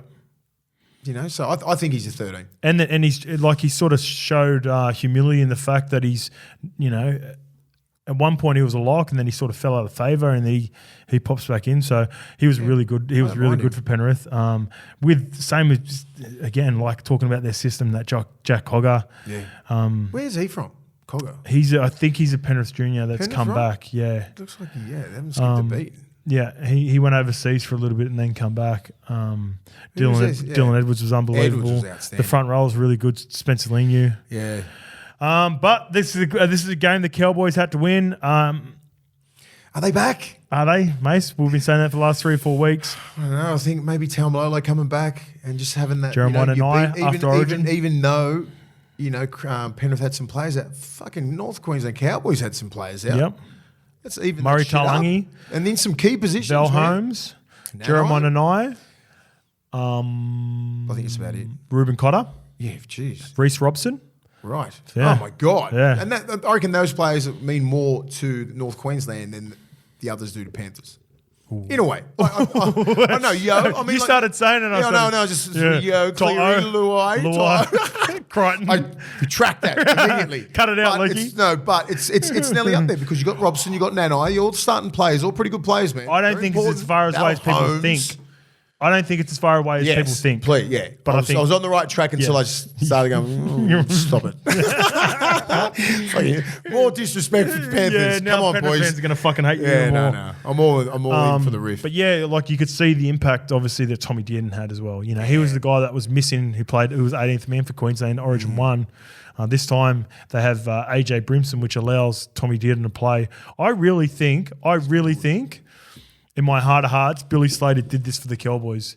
I reckon Dearden is his position, would have been his 18th man, but because the Titans had the bye, he called in AJ Brimson. That's good, Abe. Yeah. That's pretty good. That just sums up. I think that's a really that's a Billy move. That's thinking, right? Yeah. Which would have been tough for Dearden if there was an injury, because I think in his... For sure, he gets to play and then he goes back into camp now. Yeah. You know, but the thing is, 18th man is important, man, because you could actually play. Yes. Like, this is not like Origin. You're gonna. They let things slide a little bit more, but like, dude, you're more chance of getting knocked out. Well, Burton essentially could have played right for Tommy Turbo if they'd got that part of it right. So, yeah, exactly. Geez, it was a good game. Yeah. This is the only good game of the weekend for me. Yes, the other ones were like, I was like, fucking hell. Well, the next game was close. The Knights versus Roosters, 16-18, but. Mace, I thought it was a game. That's one that probably was making me think about the rep round. Well, yeah, exactly right. So there was a total of 27 errors in this game, Mace, and it felt like that watching it. It was sort of a funny game where you feel like Knights are over, even though despite their results are still overachieving this year, and then a Roosters team that is just relieved to get a win like this. Yes. Like the Knights are on 5 wins this year. We're on 5 wins as well. You are too. Yeah. But it feels like the Knights should be on at least 7. Yeah. Like, you know what I mean? Like they should have won this game. And I don't know, it'll be frustrating if you're a Knights fan because you get a really good effort up in Suncorp, and then you should come into this game with an undermanned Roosters team. Well, we both backed the Knights, didn't we? Yeah, we did. Because I was thinking, like, you're not really losing that much, and you're coming back and you're playing at home. You're playing the Roosters that aren't confident. Frizz was their only player out. You know what I mean? Like, yeah, you got Frizzell out. That's about it. But like, you got Roosters who are rattled at the moment. No Teddy. Rattled. No Cheese. No Victor Radley. Who else? No Joseph Swali'i. No Sam Walker, who would be playing by now if he was available as well with his injury. Which brings me to this, Mace. Roosters, I reckon, after this game are facing a tough decision. For one or two reasons. One, because of the form of clearly when Joey Manu plays at fullback and the amount of touches that he needs to play his best possible footy. And the other one is Luke Keary. So if he hasn't indeed, I think the reports aren't as bad. He didn't break it. No, he's not broken, so just fractured. He's fine, yeah. So no, it's not cleared. Even at all. He's cleared. Yeah, he's cleared. Oh, beauty. Because I was going to say, if that ended up leading to Sam Walker coming back and then sort of running that Luke Keary, and Sam Walker kills it. They almost need to see what it's like, right? Yeah. So there would have been without being in their position, there would have even been a part of Robbo. Just say if Sammy Walker, because I know Sammy Walker's been out now for a couple of weeks. If Sammy Walker was to have played this week, it would have been almost the perfect situation for the Roosters. Like, they need to find out, is Sammy Walker... that dude? Is he that dude? Is he that dude? Like, he needs to run it in the way that he wants to do it. You know, like it seems to be like it's the coaching, right? Like, he coaches the team. He coaches Sam how he wants him to play. Because Sam is not playing how he wants to play. No, that's the argument, right? Sam's sitting there. He plays very free. You know what I mean? There's less not much structure. You know, like everyone's trying to like put it on Cooper Cronk. I'm like, Cooper Cronk comes in there probably fucking once a week to do kicking and all that kind of stuff. He doesn't have game plans. This is coaching. This is how you want your team to be playing, and this is how you want your 7 to play. Then, well, that's not on Cooper. This is on Sam Walker, and it's on Trent Robertson. Yeah, well, I'll give you an example. Like when Joey came in, was our assistant coach at Manly back in the day. All he used to do was work with Ches and Foz with kicking, kicking placements. 2015. Sometimes just run some lines with back rows. That's it. Not one part did he ever go like. This is not NFL where you're the quarterback's coach and you just tell it. You know, like you coach him 24/7. Exactly. He was never in the meetings going, "This is the way we should play." So, I would just say there are little things, nuances that I guess you want to build with Sammy Walker that maybe Cooper Cronk. I need to see more. There seems to be a disconnect between them anyway, because like whenever there's smoke, there's fire. Well, we talked about this before, how Cronk come through and how Sam Walker come through. Two totally different people. Yeah, totally different players. But I need if I'm Robbo, if I'm the big dogs at the Roosters, I'm like, I need to see what this kid's got. Yeah, I think they do. Give me. I don't know if it's the last 6 rounds. You take the team. Yeah, I think they know what they got with Kez, and that's sweet. And that's won them comps before, but you know it's unproven without a established half next to him as well. They might be smokies for Ben Hunt as well. Well, same thing. Again, let's go. You Dragons, you talk to the Roosters. I want fucking Egan Butcher. You want Sam Walker. Yeah, Sam Walker's the first one. You're getting that. And if you're talking like that, that makes more sense. Yeah. Because you're going to get the next 20-year-old Sam Walker who's the future of the game, apparently. Yeah, and whatever. If I'm the Dragons, I want Sam Walker and I want Egan Butcher. That's what I'm going for. I want your best youngsters. That's what I want in return. Because if you're going to get Ben Hunt, Bulldogs, you want to try win a comp. Fuck it. Yeah. You might a little bit of long term pain for some short term gain. And same with the Roosters. They'll get spiteful. Yeah. So Georgia gets spiteful. I think they've got to. I think they're in a position of power. So whatever team, whether it be Dogs, Roosters, that's what I'd be doing if I was the Dragons. Last little thing on the Knights. I was watching this game going, fuck, just with how well he's been playing the last couple of weeks. Can't believe Callum Ponga played 6 this year. It was like, we spoke about this in the preseason. I'm like, he's actually like, remember it was like he's playing 6. I'm like, why the fuck would you do that to him? Because we were worried about exactly what happened. Head knocks, all this sort of shit. You know, look now, he's not putting his hand up for Origin because he wants to get through it because he knows how demanding it is. And in the front line, he gets fucking targeted more. This is exactly what I thought would happen if you put him in the front line. Like, people get it twisted because, like, oh, he can play in the middle easy, he can play in the front line. He does it in Origin. Yeah. You go to an extra fucking level in Origin. It's different doing it week to week. It's different. Week to week. You're not playing with the best players. You got to do this. It's like a totally different schemes. Yeah. You know, like you're playing with the best players. You just got to go out and do your job. You have to worry about like fucking the inside and outside like he has to do with the Knights. Fullback, you don't have to do shit. You can just run the show. I'm defensively. Defensively. Defensively. I'm just saying, like, but when he's at the 3-man, he's got to do fucking everything. Yeah. It's good to see him back in form anyway. Looks happy. Even though the result didn't go their way, He's running around. He looks like. I like him when he's shifting his headgear again. You know, when he's like smiling. Little. You know, he's sort of moving his headgear around every now and again. You could see face the of the game still. I still think he's he's fucking top 10 player. Oh, the best is yet still to come for KP. I truly believe that. Not for the Seagulls though. They go down to the Eels, 34-4 most. But I think both of us picked Did we pick the Eagles? I think we both picked the Eagles again. Parramatta just completely ran through them. Bit like, you know, you were going to get to your game, Sharks versus Bulldogs. It's very similar. I think the Eels and Sharks both played direct and just both went through the Eagles and Bulldogs respectfully. I still wrote down they just competed on everything harder, Parramatta. All the little things. Gutho takes it personal. Yeah, every time he plays Manly, he takes it personal. Just some real soft tries. He's a Manly junior. Even when he scores that try, gets over top of K Weeks. Yeah. Lets him know. I saw that.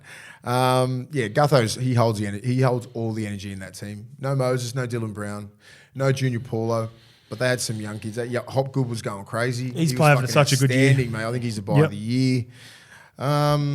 You know, like Penasini and all these younger players, they were just up for it, man. They were running harder, they were tackling harder, just all the little things from the get-go.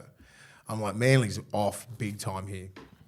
But I don't know. This is exactly what I didn't think this was going to happen because of the losses that the Eels have. And, you know, DCE and Trebojevic, both Trebojevic. That's all you got out pretty much, isn't it? And Jakey's been out for 2 weeks already. Yeah.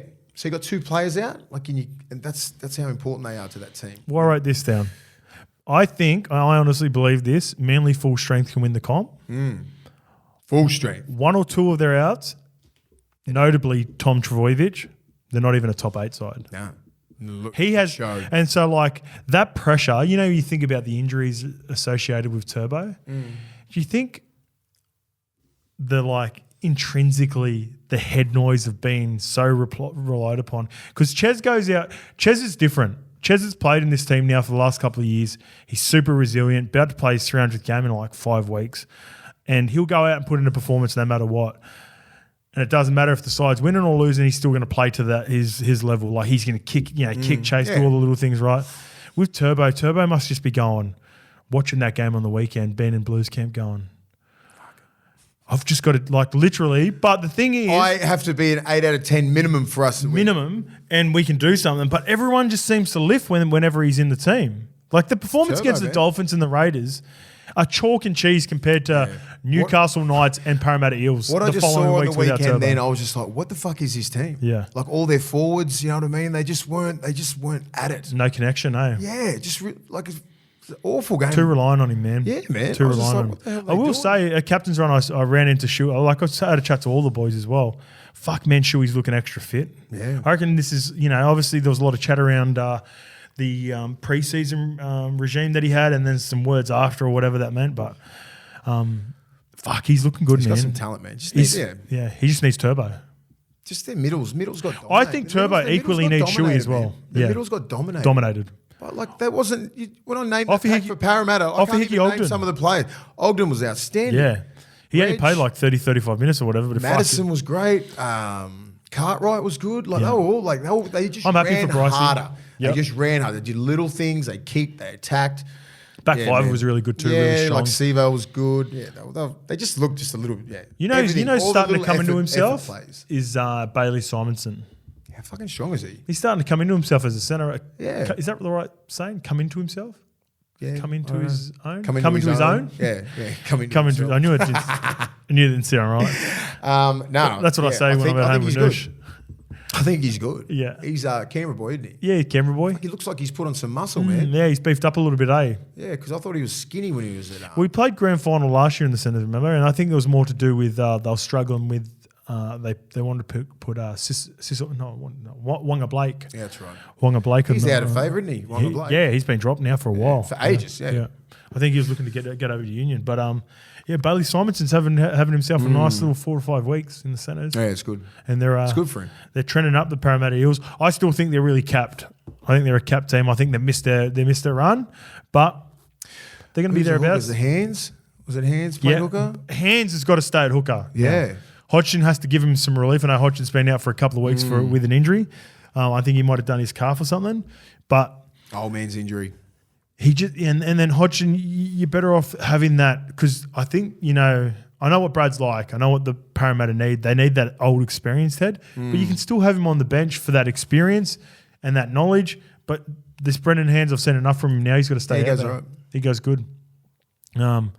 He's definitely got more upside.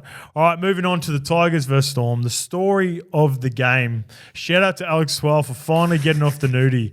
I thought it was what a great moment. A great moment in rugby league. Usually I watch the games on a little bit behind so I can like fast forward all that sort of shit. And I was actually watching this game live and I'm like, fuck, I'm actually glad I did. I actually just stood there and I was actually really happy for him. Well, when it was such a big deal when referee Ziggy Preslaska Adamski. Ziggy, is that how I'm pronouncing it right? Can you see there, mate? Yeah. Preslaska Adamski. I'm probably getting it way wrong. Shout out to that's a crazy name. To referee Zig. Where do you reckon that's from? Is that Czech Republic or something? Yeah, somewhere. Yeah, the Baltics. Baltics. He had a little smirk while he was blowing the whistle. So before he did these ones, he went. Yeah. He had a little grin. So I think the rugby league community, league-wide, celebrated Alex Swell for his first try. So we don't do reactionary stuff like that. We don't, tweet or anything like that or do memes. Jumped on it, Clem? Yeah. I thought Clem was going to do it. Oh, I see, I know. Well, I think he still wanted it. He missed it. I reckon he fucking would have. If it bounced near him, Clem's getting it down. I swear. You reckon he's about that? When you're a big boy, when you don't get many meat pies. Oh, fuck you know what I mean? And if it bounced into his hands, like there's no way he would have risked it. So just say. Down. So I reckon when Clem turns around, he missed it by accident. He wanted it, and then he seen that it was Twali. Backed off. But no, and then he was happy for him. But I reckon if it was a genuine fucking yes. 50-50, do you think he goes for it or sees Twal and pulls out? I think it's just instincts, right? Yeah. I think if Twal was playing next to me and it sort of come near, I'm just going to jump on the ball. Yeah. It's a fucking try, right? You are? Yeah. If it's in my vicinity. Well, what if it's a 50-50 and you're in that moment, you look down, I can feel. If I knew it was him, I'm like, yeah. But I'm thinking, fuck, if it's near me, I'm going to go first. You better hurry up. This is Melbourne. Yeah. Because I'm like, one of these little guys could jump on it. We've still got to win. Yeah. You know what I mean? Like, you just got to think, you get that winning mentality straight away. And I was like, oh, fuck, 12, who cares? Like, if you're not going to get on it, I'm going to do it straight away. You've had 106 opportunities. Goes at it. Fuck. Would you be happy? Would you have been happy just with that? Zero effort. Just put it down. Or did you want would you rather an intercept or just 10 metres out? 10 metres out, hit a mad line because you practice it all the time at training. You never practice that. Just crumbs. I loved it. I was like, but when you played 116 of the best, you're looking for crumbs. You take any way you get. That's exactly why he was in the end goal. He was searching for him. Just fucking anything. We all do that. I've been I played the middle all the time. So fuck it. You chase those kicks for the crumbs. Fuck it.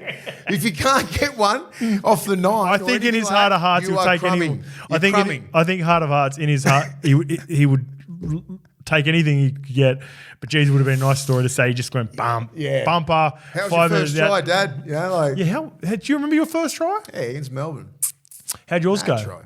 How'd yours go? I think I can't remember my first try in NRL. It was down. We played at Etihad. Yep. And I think it was about 8 minutes to go, I reckon, and it just sealed the game.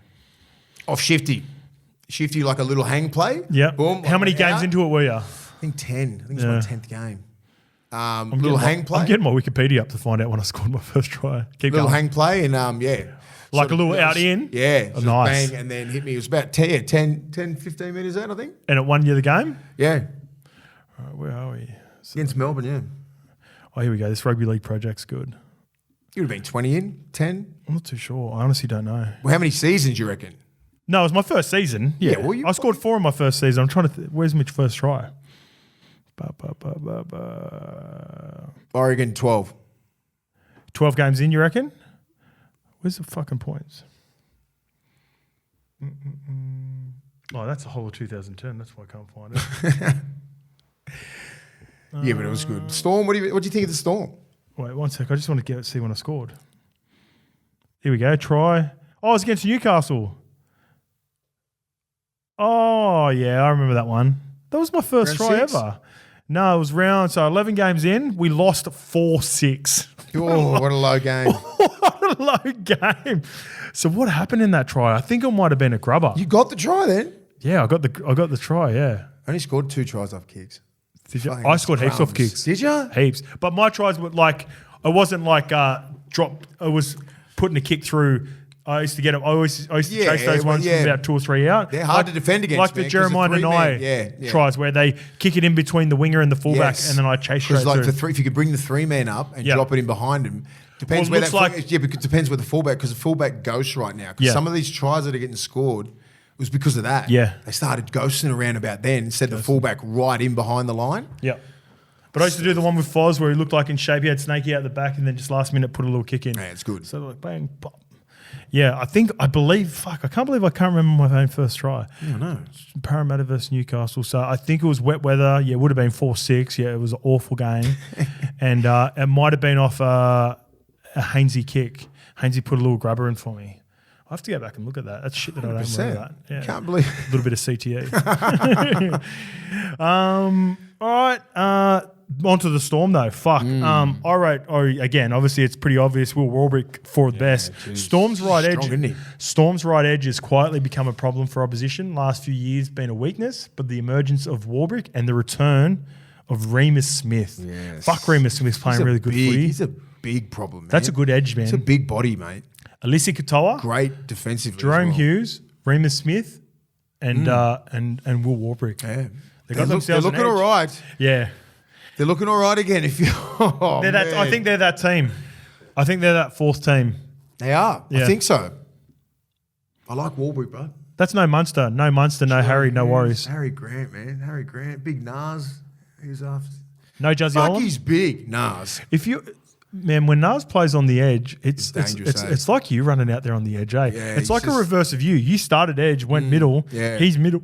And he's actually looking more dangerous out on the edge. Yeah, he's just like, they're going to, if they get 50-50 ball, then he's in trouble because they go at him, and then they started getting some joy down that right edge because he was there at right 4. Yeah. That's the hardest position to play on the field. You know that. You're doing all the defense, everyone passes right to left, and they go at you, different sort of lines all the time. You got to fucking talk to your middles, you got to recruit your 5-man. You don't really want a rookie. You usually want a 9. Get the line you got to speed. get the line speed. You got to fix the lead runner, the guy at the back, you got to nominate. Don't drop off when the ball goes the other side. It is one of the hardest positions, and you take gas out of him. You just keep going down that edge, so down that numbers line. As equally strong as he is with the ball, you think teams should be targeting him. Well, they did. The Tigers did, yeah. and he ended up getting really fucking fatigued. Yeah. But as I said, you got to get 50% of the ball. Yeah. When Melbourne's got you about 60, like 70-30, like I think they did, you're fucked because he's going to get the lion's share of the ball. They used him as a decoy. Front foot, he's a decoy. You know what I mean? But just sometimes, just give me early ball. And old mate, the Pommy bloke, they went at it. Bateman. Yeah, you like that? I love Bateman. I love Bateman. I love Bateman. He's about it, mate. He does not give a shit. Ours is huge. Oh, I mean, obviously you can't fight, but even if you could, both those guys would have went at it. And even the week before when he went at Tapane. Yeah. You know what I mean? Just like he's the only guy who's got a little bit of fucking, he's got that. Oh, he's a dog. He's proper Bateman's a dog. Yeah, he loves it. Proper Pommy. I think he's a proper Englishman. He just loves a proper scrap. Bradford lad. Yeah, and used to get in scraps all the time coming through when he was a young dude. Speaking of young dudes, what about the rookie De Silva? I liked him. He looks like a prospect, eh? Does, man. He didn't want anything to do with that fight. He was right next to Bateman and Nas when they got in that fight, though. He's going, please stop. I got an OG dog from Bradford here, and then big nasty right next to me. He's like, what am I doing here? This is not fucking. This is not how I envisioned. And you can't walk away now. You can't just go back in the day. He tried to. He sort of went like this. He's got to just go. But what do you think? I thought he looked pretty good. Looked pretty sharp. 18-year-old kid didn't look out of place, did he? No, physically he looked pretty good as well. Yeah, made his tackles. But he didn't look. Most of the time when you're that young, you get thrown in there. You're not really up. It's like Sammy Walker when he first played. Yeah, you look like really a little young boy. This kid don't look that. He's strong in the gym, I reckon. The upside's good. Yeah, be all right. They've got big raps on him, so looking forward to seeing how he continues to play. Obviously, you got Uppy Carousel there, and Uppy's not going to play. He's not an 80-minute player. No. I know Simpkins next in line. I think that De Silva they want to start playing him and get as many reps into as possible. I don't know what position. I think he's a 9. No, he's a proper 9. Yeah, they love him at 9. I think he's going to be the guy to take over Uppy Carousel. Yeah. All right. this is the toughest one of them all, Mace. We talked about it a little bit before. Your Bulldogs just didn't turn up in this one, mate. The Sharks went through them early and often. I thought a couple of your standouts, just with energy alone, were Flano and Kurt Morin. Yeah, Kurt Morin's been great. Mate. And that's probably the more disappointing thing. Yeah. Is like, geez, there's not much of Morin, but fuck, he was throwing and throwing his body around. He got run over a couple of times, but he was running hard. He kept him competing. He deserved that try at the end. Just purely fucking. Katoa beat him twice in one. That was like, he was so fatigued. Yeah. Mate, he's one of the kids that you want at your club. Yeah. He's the future of the Bulldogs. He epitomises what a Bulldog should be. He goes out there, worked his ass off, not in the top 30. Played some games last year. Was on the back foot from the start. Worked his way in. Probably next game we play, probably be starting or close to. Definitely, I think we did start this game. Integral part. Probably have 13 on his back butt. Integral part of our forward pack already. Yep. That was just one word. That's a big rap from you. I know you played with his uncle, Brad Morin. They're very similar, aren't they? Similar. Except he's a bit more of a pretty boy. He's got the slick over hair and that. Yeah, he's always like that. Yeah. Yeah, Brad's got no hair. Moz and I, we come through together, and no one even thought Brad Morin was even going to get through flag. Ended up playing 75 first grade games. Yeah. You know what I mean? So he's got that hard work. And I know you all loved him too. Yeah, mate. And he's one, everyone loves Moz. Yeah. And Kurt's like that as well. Yeah. He's very beloved in that team, and he holds a lot of energy. Yeah. But one word sums it up, is disappointing. Yeah. Can't really elaborate that much on it because there won't be that many nice things to say, but yeah, lucky we got the bye this week. Oh, fuck. Some boys are going to get pumped, man. Easy game. Some players are going to get pumped at training. Yeah. Fuck. I'm not sure. It's with the coaching staff and what we're going to do and all that kind of stuff. Do you give them the week off? They had a bye 2 weeks ago. Yeah, you wouldn't think so. It depends on what sort of break. Did they get a big break the last time? Yeah, a fair break. Yeah. So it's just... I don't know. Moving on, I thought let's get on to the positives with the Sharks. Yeah. They obviously simplified their game a lot more. They wanted to play direct. They wanted to play through the middle. I thought that's the hardest I've seen them run in a long time, which led to a lot of your defensive mishaps for the Bulldogs. Nico still looked a little bit shaky at the start, didn't he? Got into it, but he ended up getting into it. Like, it rattled him, from Origin. You can tell. Origin to that, and then even against us, it was. We got off to a pretty good start. I thought we were going to be in it for a little bit. And then a couple of little tries here and there. And they end up just, list of little things like that. Same as like the Eagles and Eels. Like, they ran harder. They hit harder. Just the little things that you can control. Yeah. They did those little 1%ers like Finucane and Brandon Ueli. Hamlin Ueli was fucking off. They were running to run through. Off the back fence. Yeah. Guy off the bench. Off the back fence. Fucking Hazelton. Hazelton, off the back fence. All running hard. Mulatalo, like Katoa, like they just, we can't coach you to run hard. That's just got to be got to have it embedded in you. And to tackle hard, to drive your fucking chest, drive your shoulder through someone's fucking chest. That's just got to be in you. It's just, so... It's either in you. If you've got it, you got it. You got it. If not, if you don't, you got to find someone else. You got to find someone else who wants to put their body in line, in front of these guys. You can't wear that jersey and not be able to fucking hit. That's about it. How's Kicks going? Is he any close to coming back for the Dogs? I think he's like 8 weeks away. So what about Luke Thompson? I think about maybe 2 or 3. They're both like moving pretty good. So the bye's come at a good time. Maybe they could be back after the bye. Well, that was the plan, right? To get them both in after the bye. And, obviously, we're still one of those. The table still goes, regardless of the scoreboard or anything like that. You're like, if we can get fucking 5 wins in a row or something like that, or we just need to get 3 out of 5 or something, or 2 or 3. Just get to just even if you thought we get to 10 wins by the end of the year with 3 buys, it's going to get you 26 points. Well, you're on 5 wins. Yeah, that's what I'm saying. Get 10 wins, and the Seagulls are on 6 wins. That's what I'm saying. So everyone gets caught in the numbers and all that kind of shit. That's the hardest thing. You try and educate these kids on how much of a roller coaster rugby league is. You can't fucking just sit there and be up all the time. There's only 5 teams that have played 15 games, so they're sitting in a really good position with buys in hands. The Broncos, Rabbitohs, so that's really good news for them at the top 4. The Eels are actually in a real good position. They're going to get 3 buys coming up as well. You guys, 2 more buys, sorry. You have 2 more buys, and the Cowboys have 2 more buys. That's what I mean. Like, just say for this Origin period, we wanted to at least get 2 out of 3 or 1 out of 3. And the Roosters game hurt us, and even the Parramatta. We prep these kids. Parramatta game hurts, I reckon. We prep these guys and expect to win. We expect them to win. So when it comes out like this, it's very disheartening for everyone. Everybody. So we all hurt. Who's my second try? I've still got my stats up here from the games. Penrith. I can't believe I can't remember any of my tries, bro. That's fucked. Especially your first one. Yeah. 2000 I'm talking about when I was 2010. My first one. That's what Mine's 2010. I was like 24 years ago. That's so concerning. Get Andrew Gardner here right away. All right. Thanks for joining us on the review. We are going to be previewing the game straight away. So we're going to be in Townsville. Yeah. Shout out to Triple M Studios in Townsville who are letting us shoot from there. So we're going to do the review straight after Origin. Thursday. Get it up for you on Thursday with the preview of round 17. Everyone, enjoy Origin. Come and see us at the Ivy Blue. Come on, 13 and see plus. us at the Paddo Tavern. And if you're at Townsville, come and see us at the Cowboys League. Paddo Tavern, eh? Paddo Tavern. All right. All right, see you then, guys.